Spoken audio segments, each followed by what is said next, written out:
Whereas Bitcoin, you have this huge spike, massive contraction, huge spike, massive contraction. It keeps bouncing back from completely devastated oversold conditions. Their view is that Bitcoin has no intrinsic value, and the intrinsic value actually is zero. It's kind of like if I start my own Wikipedia, I'm not going to. A lot of people, I think, that are very skeptical on it, or that think that has no intrinsic value. I've noticed a lot of them are, and that's why a lot of people over there now are interested in Bitcoin and crypto. Anyone can copy it, but if one protocol is well designed and gets that lead, it has the scale, the security, the depth of liquidity that nothing else has. When it comes to analyzing Bitcoin, what makes it somewhat unique compared to other cryptocurrencies. Hi, this is Alessio. Hope you're well. Recently I spoke with the analyst and economist Lyn Alden, and I asked her a very important question which I think many people are asking right now, which is, does Bitcoin actually have any real intrinsic value? Or is it just perception and make-believe? There are some people out there who think it's just perception and there's no value there. And there are some people who argue, no, actually Bitcoin has some true intrinsic value. The question is, who is right? That is why I talked to the brilliant analyst and macroeconomist Lyn Alden, because she actually wrote a very interesting article on this issue. In fact, as you can see here, an article that she wrote on the 7 misconceptions of Bitcoin. And I want to ask her this question from Lyn. What does she think about what is the true value of Bitcoin? Is there some value there or is there nothing? All right, guys, join me.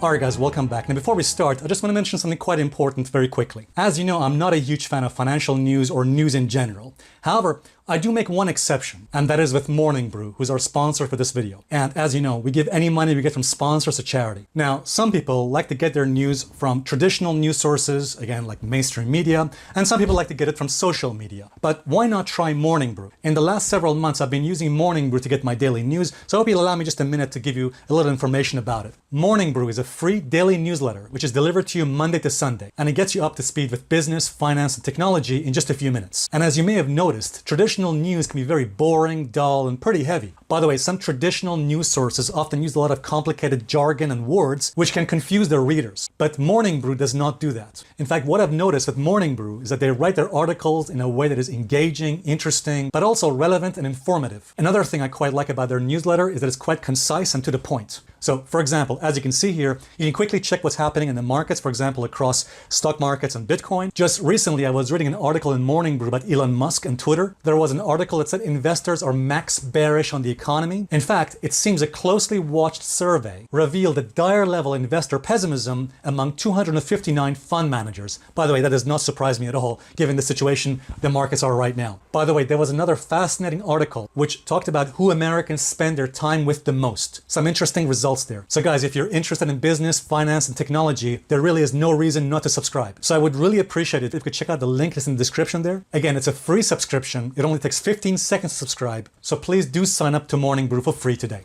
I want to thank Morning Brew for sponsoring this video and also for giving us the opportunity to help our charities as well. Alright guys, so without any further ado, let's get back to the video. And I want to play the video from the beginning when I asked Lyn this important question. I think you're by far the best person to ask this question because you have such a deep knowledge about the subject of crypto and Bitcoin. My question is this. There seems to be, I would say, very respected people when it comes to investing and the markets. Again, people like Jeremy Grantham, maybe Peter Schiff, and so on, who are very much, I would say, Bitcoin skeptics.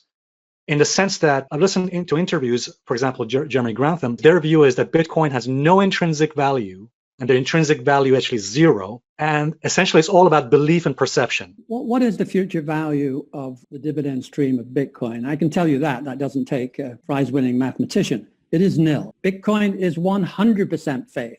The view that really Bitcoin is not really, there's no substance there. There's no meat there. It's just pure make-believe. There's no intrinsic value. But I think from having read your article, I think you disagree with that. By the way, guys, I do recommend read a very interesting article that Lyn wrote on the 7 misconceptions of Bitcoin. I'll put the link for you guys in the description so you go and read it. It's on her website, where essentially you said that digital assets can certainly have value. Can you explain more about that? First of all, what is your position on that view that Bitcoin has no intrinsic value and it's just perception and belief? Do you accept that? And if not, why not? So I think it has value. But I also think it's right to be skeptical, right? So I think that actually we can divide that question into 2 parts. And so, for example, my history with Bitcoin is, I heard about it in 2010 when it was pretty much brand new. I thought it was neat. like didn't know how to price it, thought it would be copied, kind of dismissed it. But was thought it was neat.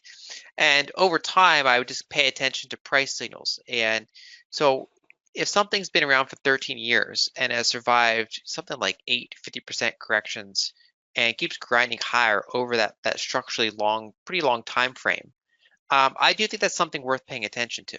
I think that, simple bubbles like, say, the tulip bubble. I mean, that was like, that's the famous bubble from hundreds of years Yeah. ago. And that's one of those things that lasted for a few years, had a big blow up crash, and that's it. That's the end of it. Mhm. Whereas Bitcoin, you have this huge spike, massive contraction, huge spike, massive contraction. It keeps bouncing back from completely devastated oversold conditions. And I think that kind of price action is worth paying attention to. And so when I had that huge run up in 2017, I got tons of, client questions about, what do you think of Bitcoin? What do you think of crypto? And I was like, okay, now this is a large enough asset class that I have to begin analyzing this, like I do any other asset class. And so I published my first article on that in November 2017. And my view at the time was that it's very interesting technology, but I'm going to pass on it because there's a lot of euphoria, and it's unclear which tokens are going to win, and that basically, there's this proliferation of so many different protocols that it kind of threatens the scarcity of any given one protocol. And that ended up being the right call because we got that blow off top. We had a massive crash. The space underperformed most traditional assets for the next 2.5 years. But I kept watching the space, and some of my concerns ended up being addressed. And obviously, the euphoria part was addressed when you go through a multi-year bear market. And then also some of the network effects and winners, the kind of separation of, what one protocol looks like compared to another was answered in my view. And so I became bullish, during the COVID crash of 2020 when it was completely oversold and wrecked. I've been pretty structurally bullish ever since, although kind of concerned when you had periods of euphoria, in kind of the tactical sense. And the way I would approach it is that, for a lot of people I think that are very skeptical on it or that think that has no intrinsic value, I've noticed a lot of them are in developed markets where they have operating payment systems. They've had a long history of pretty low inflation. Whereas, for example, people have to consider that half the world lives in authoritarianism. A large Yes. portion of the world lives in double-digit persistent inflation. And so, for example, I actually have friends in Nigeria, for example, that that they've been experiencing double-digit inflation for a very long time. Some of them have even protested their government around police violence and things like that. Their bank accounts get frozen. And so when people experience one of those two things, either they're in an environment where their money is just inherently broken all the time, or they have arbitrary freezes on property and bank accounts and financial services, I think they start to see then the value of kind of self-custodial peer-to-peer types of monies. And so basically until we had Bitcoin, if I wanted to send money to someone anywhere outside of my like physical location, right? If I wanted to send it outside of New Jersey, if I want to send it across the country or across the world, I had to go through banks. And banks could say no, or banks can be slow, and banks can have all these, inherent challenges. Plus, currencies inflate away over time, either slowly or, in many cases, unfortunately, quickly.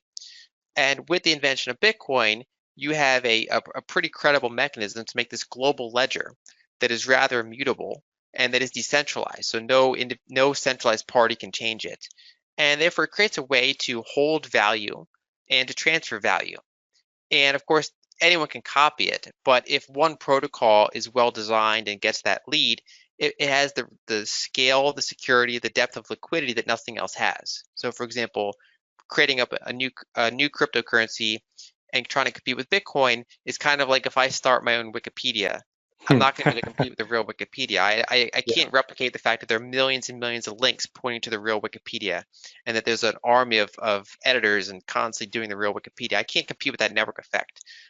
Similarly, I can't compete with Facebook. I can't compete with Twitter. They've achieved critical mass and are self-reinforcingly better at what they do than anything I'd be able to do. And so similarly, I mean, if Nigeria prints a lot more currency, that's not going to threaten the value of the dollar, right? Because they're just different systems, right? And so just because you can create more one currency, it doesn't mean it's going to impair the value of any other specific currency. And so I think that when it comes to analyzing Bitcoin, what makes it somewhat unique compared to other cryptocurrencies is that it's truly decentralized in most areas, and therefore has a credible degree of immutability. Whereas most of the others are actually, they're not really decentralized for the most part, that they still have these central hubs that can change the protocol, and that kind of defeats the whole purpose of what they're trying to do. And so I think that if you were to characterize it, let's say you wanted to leave your country, you can't bring tons of gold on an airplane.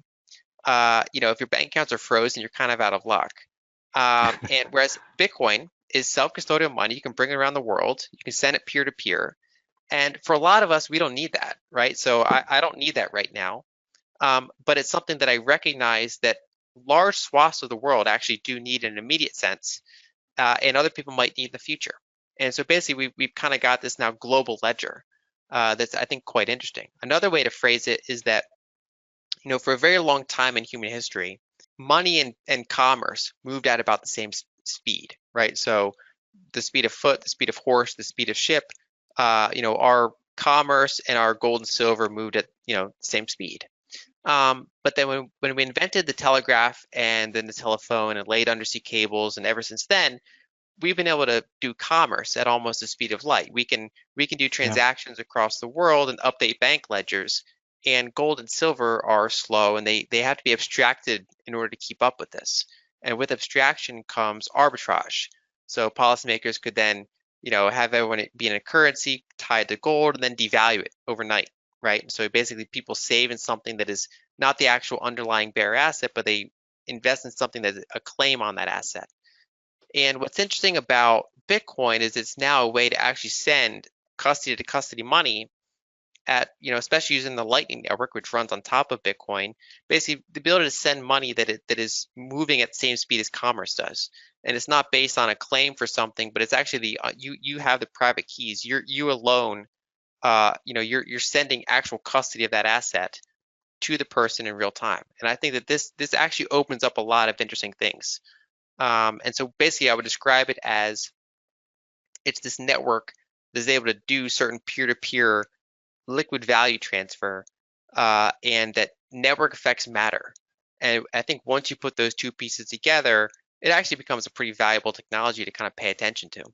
Definitely. Guys, by the way, if next time you have an argument with your uncle or some person in your family who says, oh, Bitcoin has no value or no intrinsic value, make sure you make them watch this video and listen to what Lyn has to say. You made an interesting point about countries that are seeing hyperinflation, or I think you used the word, I can't remember, double-digit inflation or something like that. Yeah, double-digit inflation. Exactly. I traveled to Iran, at least I traveled to Iran a few times over the last few years. I don't know if you're familiar, but Iran has had one of the worst hyperinflation, or what you refer to, in the last few years, mostly because of sanctions, but also in just a matter of a few years, I think, and within 2 or 3 years, they had 5-fold depreciation of their currency, and it's caused havoc. People are just absolutely suffering there. The cost of food, it's unimaginable. And it's I think Iran is now the second most worthless currency country, I think, after Venezuela, then it's Iran, as one of the worthless currencies around the world. And that's why a lot of people over there now are interested in Bitcoin and crypto. Everybody's asking, hey, what's this new currency and cryptocurrency and all that? Anyway, I just thought I'd mention that. All right, guys, thank you for watching this video. Before we finish, I just want to mention 2 important things. Firstly, if you haven't already subscribed to Lyn's premium service, please do so, because she has a wealth of information and really interesting and important information in her, again, in a premium newsletter and subscription. So do check it out. That's on lynalden.com/premium. And the second thing I want to say is you can watch the extended interview where I go into much more detail with Lyn Alden about her strategies. And again, I ask her about her fundamental strategies, her technical strategies, and also her core principles when she's analyzing the market. So you can watch the extended interview in our members area. So again, when you join and become a member on this link you see here, you can get access to all of that in our member videos. All right, guys, thank you very much indeed. Bye for now.